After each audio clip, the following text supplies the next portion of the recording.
teorema Apit ya. Nah, teorema Apit yaitu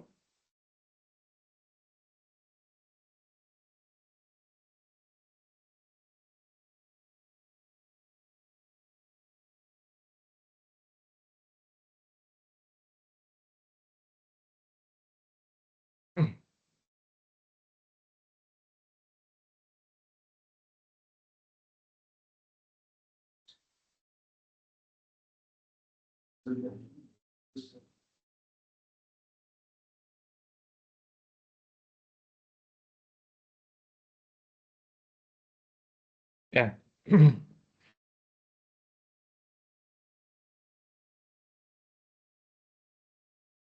Teorema Apit yaitu saya misalkan 1 kurang dari sama dengan fx kurang dari sama dengan 1. Nah, dalam hal ini karena kita tujuannya adalah mendapatkan nilai limit, ya. Ini kalau ditulis seperti itu fungsi ya. Kalau fungsinya dijamin sebelah kiri nilainya ada, sebelah kanan nilainya ada, dan dia sama, maka yang di tengahnya pasti sama dengan kiri dan kanannya, gitu ya. Kalau kita gunakan dalam konsep limit juga sama, yaitu ketika limit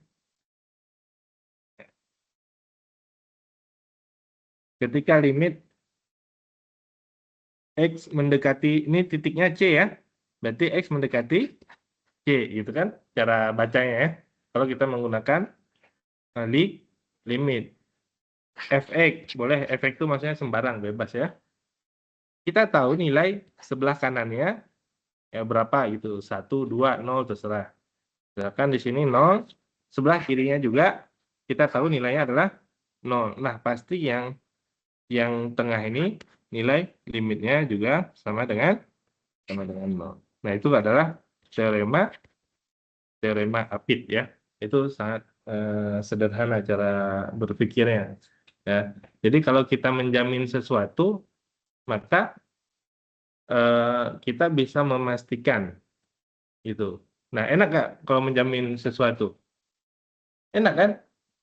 Nah, kalau kita mau sukses, kita bisa menjaminkan diri kita sukses, enak nggak? Nah, enak kan? Ya. Makanya kalau Anda istilahnya udah jelas misalkan mau kerja di mana, misalkan ya, mau kerja nih, konteksnya kerja. Lihat aja dulu persyaratannya. Persyaratan A, B, C, D, E. A, B, C, D, E udah terpenuhi belum? Nah, itu sama seperti kita menjaminkan bahwa kita bisa lolos atau setidaknya visible ya. Itu ya visible. Visible itu eh, iya layak istilahnya. Layak itu artinya, oh nih kalau dipilih nih yang layak. Kalau yang nggak layak kan udah nggak masuk kriteria ya. Setidaknya visible tuh.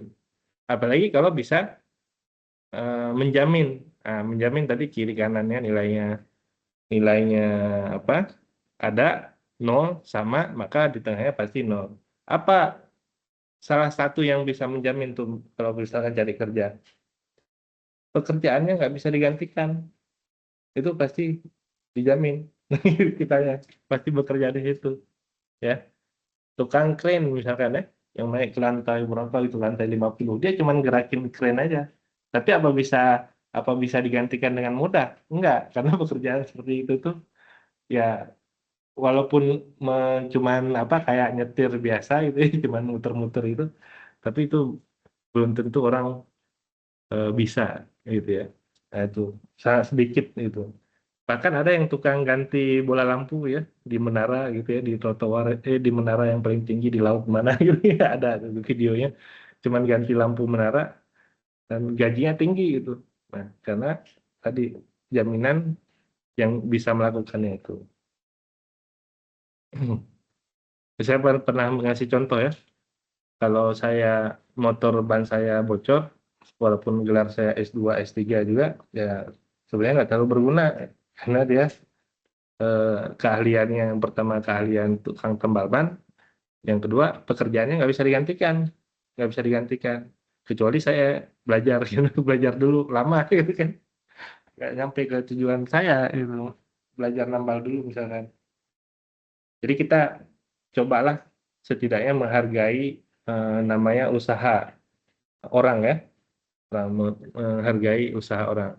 Saya sendiri berupaya, istilahnya cara berpikir saya itu bagaimana cara menghargai orang itu. Kalau orang bekerja, orang belajar, bekerja, itu saya lebih menghargai ya, ketimbang orang minta-minta. Makanya kadang-kadang di dalam pikiran saya itu terjadi apa istilahnya, dua pemikiran yang berbeda. Karena kalau datang ke misalkan ke ceramah, pasti nyuruhnya berbagi sama orang yang kurang mampu, orang miskin. Nah, tapi ada satu konsekuensi lagi gitu. Kalau Anda senang berbagi, maka akan banyak muncul orang yang senang senang meminta. Ya. Dan Indonesia itu begitu kelihatannya. Ya. Dan pola orang meminta itu banyak sekali polanya. Ada yang ingin dikasihani, ya kan? Bawa anaknya, gendong gitu ya. Nah, saya paling nggak suka begitu karena sebenarnya saya pengen sedih tapi paling nggak suka gitu maksudnya gitu ya, gitu. Ya. Bukan nggak mau berbaginya itu. Nah, jadi kalau saya punya uang 1 juta, saya kasih pengemis, misalkan, kayak seperti di yang viral-viral di YouTube itu, kesannya baik, tapi ternyata jadi pengemis enak juga ya. Dikasih 1 juta, ah ngemis saja. Itu yang nggak jadi perhatian, gitu ya, bagi banyak orang, gitu. Padahal tujuan pemerintah, tujuan banyak orang, bahkan tujuan agama sendiri ingin menghapus namanya kemiskinan, gitu ya. Tapi nggak bisa, karena mentalnya udah terbentuk begitu, udah mental. Padahal kalau logika saya aja coba perhatikan, Tuhan aja nggak ngasih langsung kan, ya kan? Dikasih ada yang dicicil dulu, karena orangnya belum siap gitu. Mau dikasih langsung 100 juta, 1 miliar, udah bingung dia duitnya. Nah itu buktinya kita perlu mengeluarkan effort usaha kita itu. Untuk belajar, untuk jadi cerdas juga sama itu, ngeluarin effort untuk apa, bisa naik level lah cara berpikirnya, cara belajar dan seterusnya. Itu ya. Itu saya bukan ngajarin pelit ya, itu ya. Jangan salah kesimpulan. Kadang-kadang kalau saya cerita begini, nanti mahasiswa salah ambil kesimpulan, gitu ya. Saya bukan ngajarin pelit ya. Kadang-kadang saya berbagi juga itu, pengemis juga. Cuman selalu jadi dalam pikiran saya itu selalu jadi perdebatannya begitu. Ya. Karena saya sering di apa namanya, ya seminggu 2 kali atau seminggu sekali itu makan di luar lah sama istri gitu. Tapi yang saya lihat memang pengemisnya itu aja, gitu ya.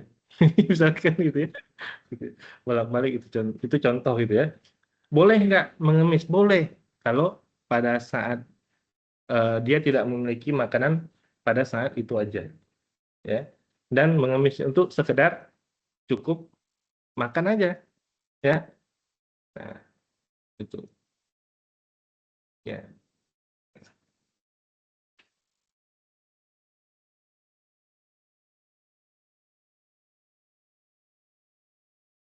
Ini panjang ceritanya, ya.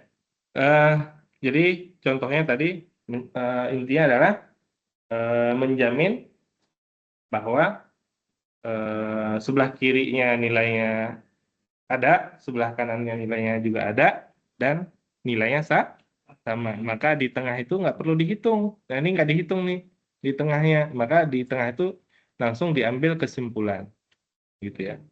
Yang limit ini nggak dihitung lagi. Apapun limitnya, karena sudah ada jaminan tadi, maka nilainya sama. Nah, kita lihat contohnya ya.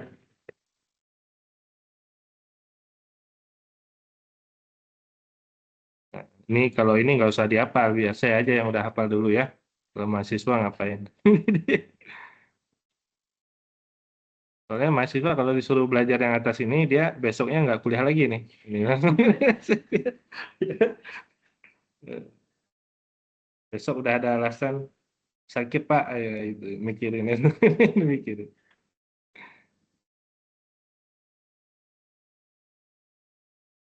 Ya, tadi apa namanya itu huruf-huruf ya, Ya sebenarnya sama aja, cuman pasti kita pusing. Mahasiswa saya di mana-mana tuh saya bilang begitu pasti pusing. Tapi begitu saya kasih angka kayak tadi, oh gitu konsepnya, ya gitu. Coba baca yang tadi di atas, pasti pusing juga tetap ya. Nah, nah sekarang kita langsung ke contoh soal aja. Ya, jadi 1 kurang X kuadrat per 6, ya sebelah kiri. Ini sebelah kan? Nah, nilai satu. Nah, ini yang di tengah. Jadi kirinya teorema Apit bisa dilakukan, bisa digunakan kalau setidaknya ada 3 ya. Ada sebelah kiri, ada tengah, ada kanan. Nah, kiri teorema Apitnya itu dulu. Ada 3 tuh, ada 3 bagian, kiri, tengah, kanan. Di kiri dan kanannya nilainya sama. Nah, itu udah langsung teorema Apit dan nilainya sama dengan. Jadi kalau kiri dan kanannya dicek nilainya sama, maka di tengah adalah kesimpulan. Sekarang kita cek, ini yang menghitung limit ya.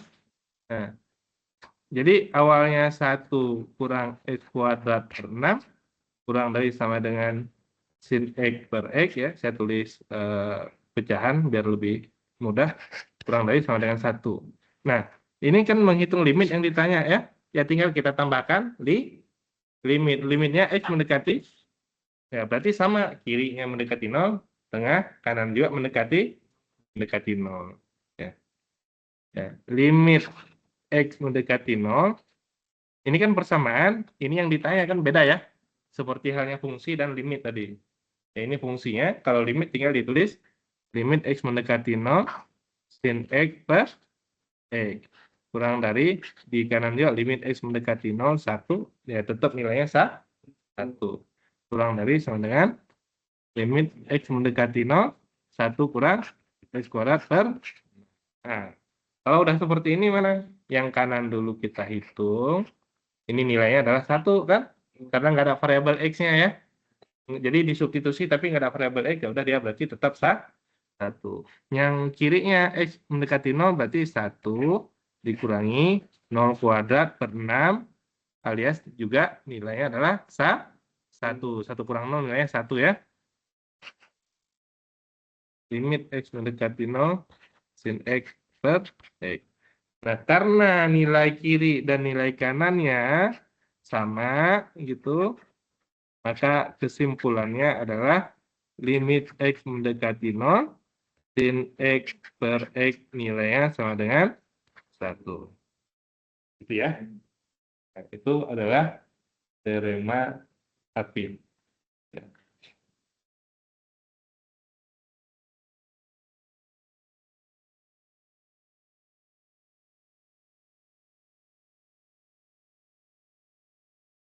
Jadi begitu cara belajar ya.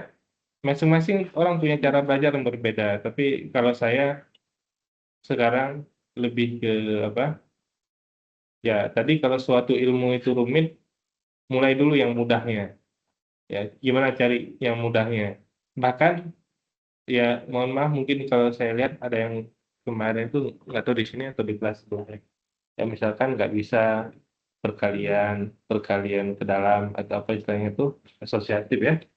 Misalkan atau X kuadrat kurang 4 nggak bisa memfaktorkan X plus 2, ini nggak apa-apa sebenarnya ya, nggak apa-apa itu maksudnya ya itu yang udah gitu ya.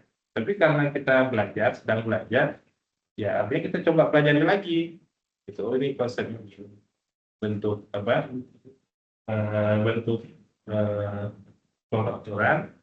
Kalau kuadrat per 4 bisa difaktorkan ini dari angka 4 ya, yaitu plus 2 dan min 2. Untuk mengujinya bisa dikali begini, X kuadrat kemudian min 2x plus 2x min 4 ya, X kuadrat min 4. Nah, kelihatan sama. Nah, itu kan salah satunya caranya.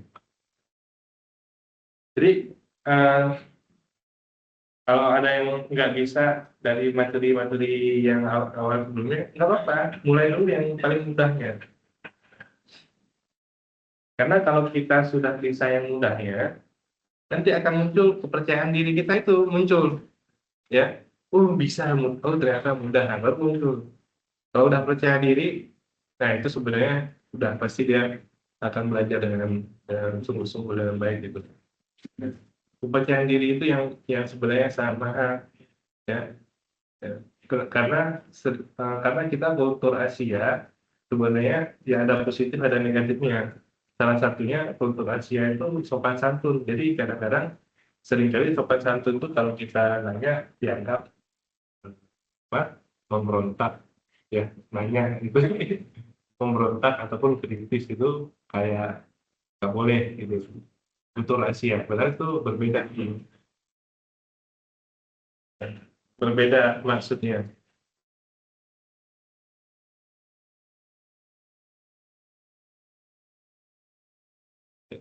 Kalau Anda lihat pola-pola sekarang itu banyak sekali yang minta izin ya, istilahnya bahkan masuk di TV ya, di TV itu izin Pak saya mau ini. Nah, itu kan sebenarnya kultur Asia yang makin berkembang. Ya maksudnya sebenarnya kalau perlu tuh, misalkan dalam seminar dalam kelas kayak gini kan, izin Pak ingin bertanya, itu nggak perlu langsung aja nanya.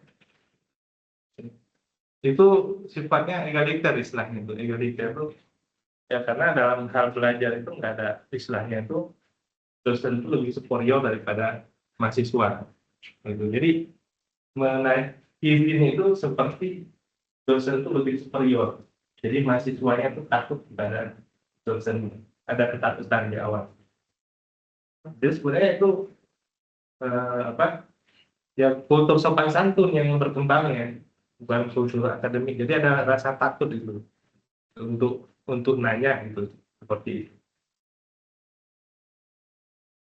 Ya. Ya bahkan termasuk tadi saya katakan di media TV pun kalau kita lihat orang jadi acara TV itu izin, izin itu ya gitu-gitu ya. Padahal itu kurang nggak terlalu perlu. Dan bukan berarti nggak sopan.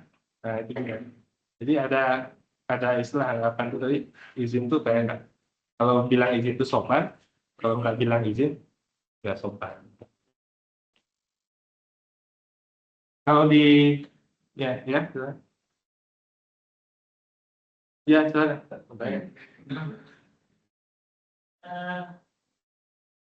Era era lama itu kan pada kanan kerjasama sama kerjasama itu kan rakyat pasti sama ya Pak. Ya. Kalau bisa kanan atau kirinya beda itu kita cara. Nah, kalau dia nggak berlaku teorema Apit, gitu aja konsepnya. Ya. Ya. Berarti kalau misalnya kita ngomongin kanannya aja nih bicara aktif, berarti kirinya masih itu kalau udah pasti sama. Enggak bisa juga. Jadi makanya kita memahami satu teorema, kalau kiri dan kanannya berbeda itu namanya pertidaksamaan. Gitu. Ya, ya kan pertidaksamaan aja. Ya kan satu kurang dari sama dengan dua x plus lima kurang dari sama dengan tujuh. Ini kan pertidaksamaan ya yang kita pelajari. Nah, jadi khusus teorema Apit itu, yaitu dia berlaku kan kalau kiri dan kanannya sama, maka kesimpulan di tengahnya bisa kita ambil. Tuh, ya. Jadi itu konsepnya itu. Jadi cara memahami konsep konsep itu berlaku pada apapun ya, pada kondisi apapun. Cuman kita punya stok konsepnya, cara berpikirnya seperti apa gitu. Dalam penyelesaian berbagai macam apa, berbagai macam masalah.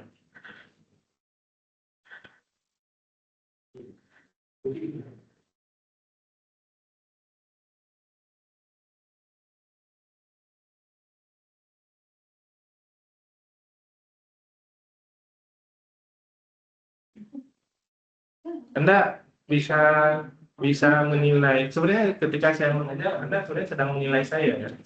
Maksudnya konsep yang saya berikan itu challenges. Challenges itu maksudnya bisa diuji, bisa dipertanyakan ya. Benar nggak yang dibilang oleh si Bapak? Gitu.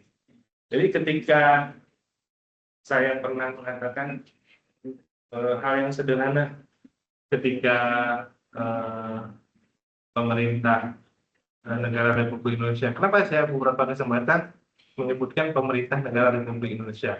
Karena itu adalah sistem, bukan orang per orang. Ya. Jadi kalau kita berbicara sistem, kalau kita melakukan cara berpikir yang meningkat secara sistem, efeknya itu luar biasa. Sudah saya contohkan seperti Pak Inas Sugiono itu. Pak Inas Sugiono berhasil menaikkan gaji pegawainya sampai di atas 10 juta. Bahkan dia dipanggil lagi sama Pak Prabowo kalau ada yang berita itu ya. Dibayar. Dan idenya nggak pernah mati, yaitu menggabung itu konektivitas kereta api gitu, nggak pernah mati idenya, dipanggil lagi sama Prabowo. Jadi itu adalah satu ide itu dia terus hidup walaupun bahkan orangnya nggak dipakai gitu ya. Jadi saya bilang walaupun saya bukan seorang presiden, cara berpikir saya bisa selevel presiden gitu. Saya bilang walaupun saya bukan presiden. Jadi kalau saya ketemu presiden disuruh menyampaikan gagasan, enggak Pak, gagasannya terhadap Indonesia, bukan suruh nulis panjang-panjang kayak profesor ya. Saya nggak bisa nulis karena saya masih dokter juga ya, masih magister juga ya, dokter bisa ulang dari kesempatan. Jadi saya ya memang beberapa orang mendorong kita untuk terus sekolah, boleh nggak boleh, tapi jangan lupa belajar, itu maksud saya. Sekolah dan belajar konsepnya berbeda. Sekolah itu formal ya, diakui secara kenegaraan ya. Belajar itu apa yang ingin kita ketahui, itu sederhananya itu belajar gitu. Kalau kemampuan belajar kita turun rendah, dan itu sebenarnya bahayanya, dan kita nggak mampu mengembangkan kompetensi diri kita sendiri, kita nggak memahami diri kita sendiri. Makanya saya bilang kita itu hilang di negara Indonesia yang begitu luar biasa. Kita itu kehilangan jati diri itu kenapa? Laut kita punya nggak pernah ke laut, ya kan? Ya kan? Hutan kita punya luas, tapi takut ke hutan, banyak ya kan? Ya kan? Itu, ya kan? Kita hidup di kota, tapi nggak punya uang, ya kan? Hidup di kampung juga sama, juga punya lah, kita hilang ini ya. Jadi harus kembali ke jati diri kita sebagai orang Indonesia. Orang bule nggak akan bisa memahami orang Indonesia ya kan? Ya dia tahunya orang Indonesia adalah baik-baik segala macam, dia belum tahu kalau dia punya orang Indonesia. Kerasnya hidup di Indonesia ya. Nah, gitu. Hanya kita aja orang Indonesia yang tinggal, lahir, keluarga kita di Indonesia, menghirup udaranya, ya kan? Punya saudara segala macam, bahkan berantem sama tetangga segala macam, ya. Nah, cuman kita yang bisa memahami aslinya orang Indonesia seperti apa. Saya bilang buruk, enggak buruk, banyak yang baik, ya kan? Saya bilang baik juga, enggak bisa juga, ada juga yang gitu.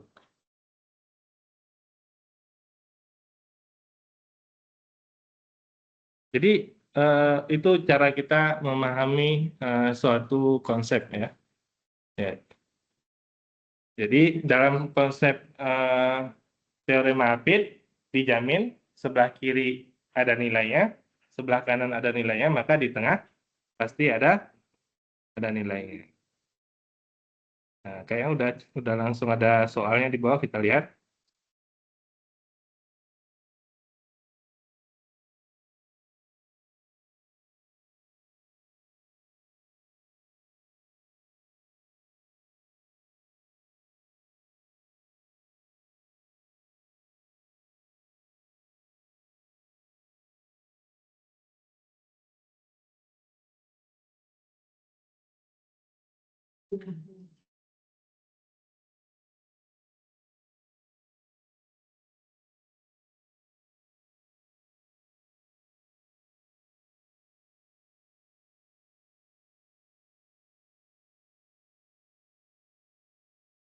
Di sini nggak ada soal yang terkait dengan teorema Apit ya, bawahnya mungkin ada ya.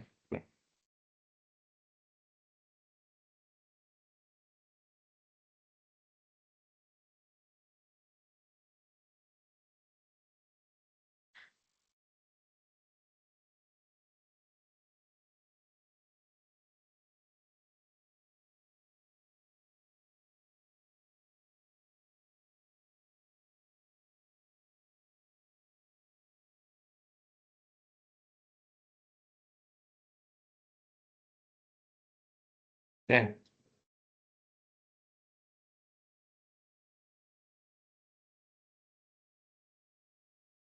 Hmm.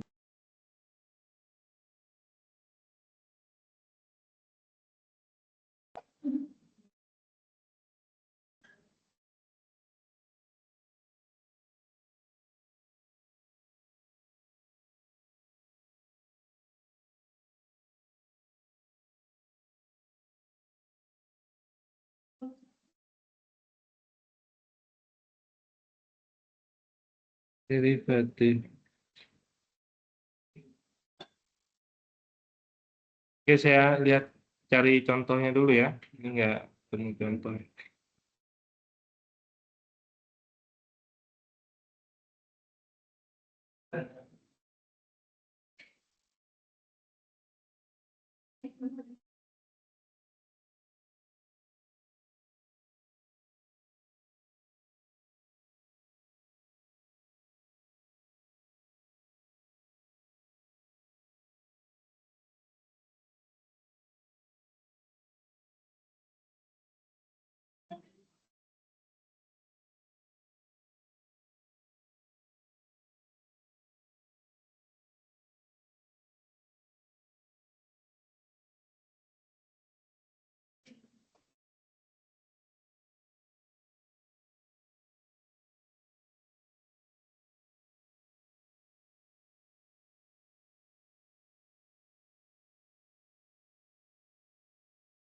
Oh, ini.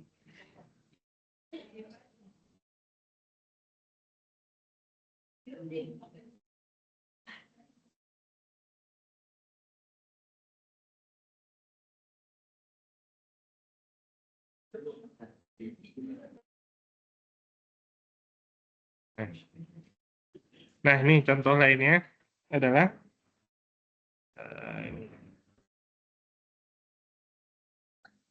ini barangkali satu lagi aja.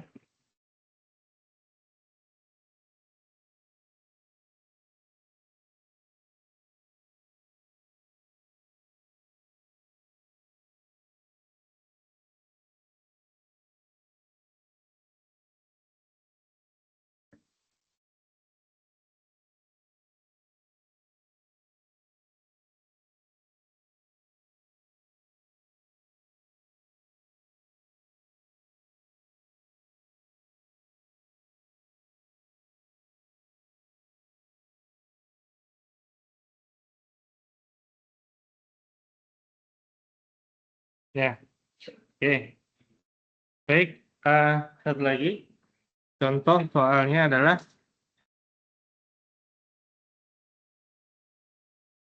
ini soalnya adalah limit X mendekati 0, X kuadrat sin super X sama dengan 0.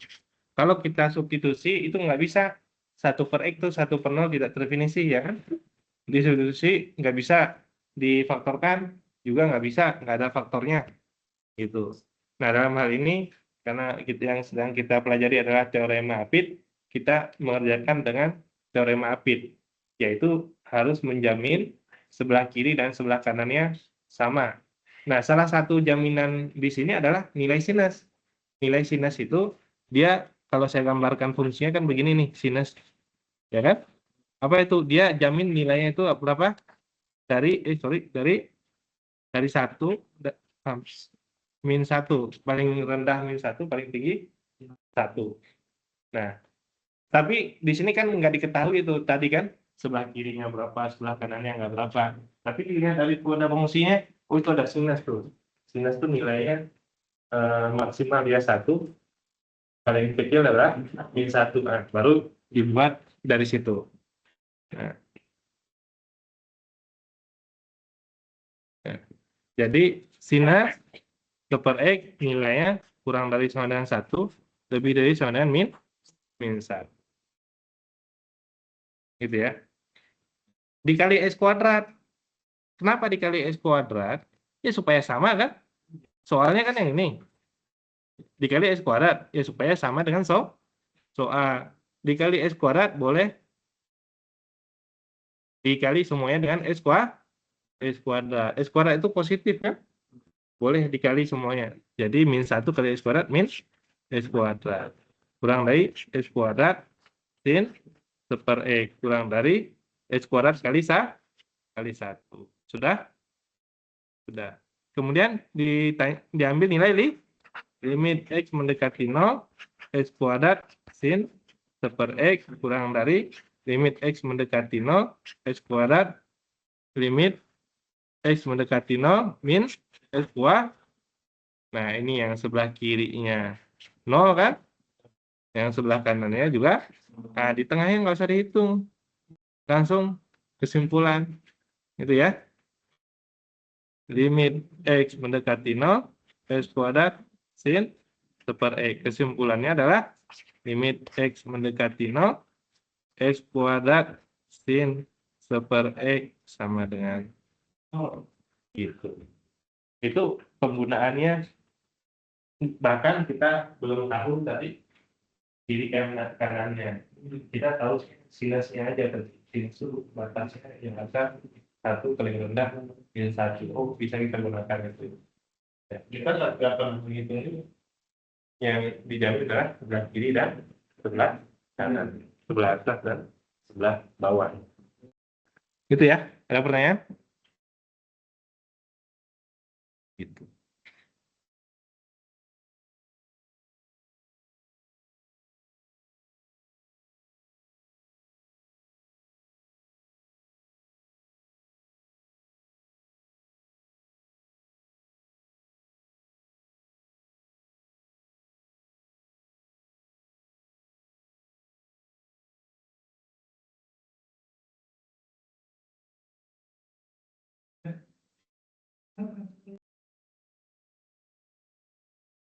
Ya?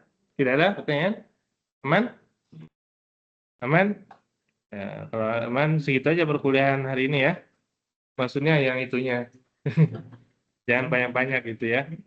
Karena kalau ada materinya berarti ada ujiannya, ya kan? Nah, jadi masih ada